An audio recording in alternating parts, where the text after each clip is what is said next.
এ যেন ঘি খেতে গিয়ে পেট ফাটার মতন অবস্থা ভারতে। ক্রিকেট বিশ্বের সবচেয়ে বড় ফ্রাঞ্চাইজি লিগ চালানো দেশটাই এবার আইপিএল এর জন্য পড়ছে মস্ত বড় বিপাকে। মাঠে চলছে ম্যাচ, সমর্থকরা যখন আইপিএল উন্মাদনায় ব্যস্ত, তখন অন্যদিকে ভারতের ব্যাংকিং খাত এই ব্যাটে বলে লড়াইয়ের জন্য পড়ছে বিপাকে। বলা হচ্ছে আইপিএল এখন ভারতীয় ব্যাংকগুলোর মাথা ব্যথার বড় কারণই হয়ে দাঁড়িয়েছে। দেশের বড় বড় ব্যবসায়িক কার্যক্রম হচ্ছে ব্যাহত, ক্রেতা বিক্রেতারা পড়ছেন নানা সমস্যার সম্মুখীন। কিন্তু প্রশ্ন হলো, মাঠের খেলা আইপিএল কেন ব্যাংকিং খাতে বিরূপ প্রভাব ফেলছে? ইন্ডিয়ান প্রিমিয়ার লিগ তথা আইপিএল বিশ্বের সবচেয়ে বড় টি-20 কার্নিভাল। বিপুল অর্থ আয়ের এই টুর্নামেন্ট ভারতের অর্থনীতিতেও রাখছে দুর্দান্ত ভূমিকা। রেস্তোরাঁ, হোটেল থেকে শুরু করে এয়ারলাইন্স কিংবা নানা শিল্পই আইপিএল এর সময় রমরমা বাণিজ্য করে। ঠিক একইভাবে ভারতের ব্যাংকিং সেক্টরেও শুরু হয় টাকার জোয়ার। আর এবার বিপত্তিটা বাধল ঠিক এই জায়গাতেই। ক্রিকেট ভক্তরা যখন আইপিএল এর মঞ্চে ছক্কা আর উইকেটের দিকে তাকিয়ে, তখন ব্যাংকগুলো অর্থের ঢেউয়ে নজর রাখতে ব্যস্ত। মূলত আইপিএল ভারতসহ গোটা বিশ্বেরই বেটিংয়ের প্রধান উপলক্ষ্য হয়ে উঠেছে।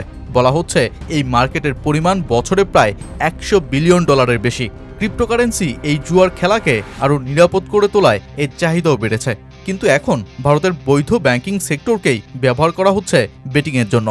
মূলত ইউনিফাইড পেমেন্টস ইন্টারফেস বা ইউপিআই ভারতের সবচেয়ে জনপ্রিয় তাৎক্ষণিক পেমেন্ট সিস্টেম, যার মাধ্যমে কেউ এক ট্যাপেই $1 থেকে $1 মিলিয়ন পর্যন্ত তৎক্ষণাৎ টাকা পাঠানোর সুযোগ পান। আর এই সুবিধাকেই কাজে লাগানো হচ্ছে বেটিংয়ের জন্য।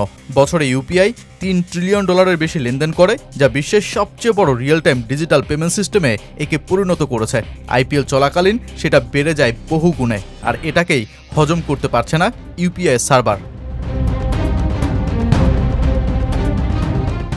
মাত্র 15 দিনে গোটা ভারত জুড়ে 3 বার বন্ধ হয়ে যায় ইউপিআই সার্ভার। আইপিএল ম্যাচ শুরু হলে কখনো টস, কখনো উইকেট কিংবা কোনো মাইল ফলক অর্জনের সময় হুট করেই বিপুল চাপ বেড়ে যায় ইউপিআই সার্ভারে। কারণটা বেটিং।